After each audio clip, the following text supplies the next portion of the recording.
știți, la un episod de Stumble Guys ne-am calificat la prima rundă cu prietenul meu, suntem acolo în colț, cu 2 minute și medalii în decret de chei.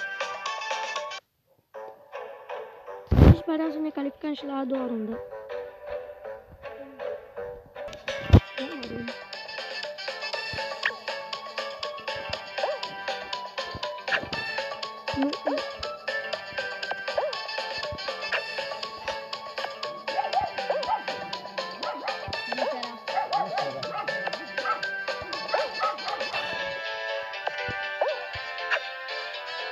Dacă nu v-am spus, noi suntem în drum, m-a lovit.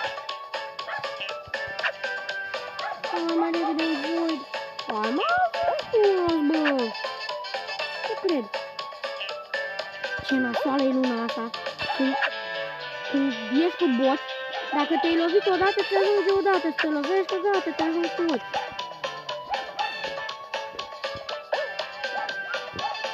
Sperăm că în seara asta să nu dăm telefoane în cap.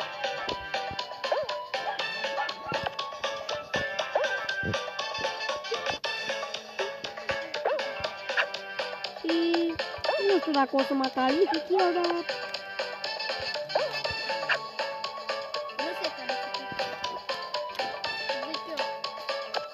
Ba chiar o să mă calific. Am calificat chiar al 6-lea.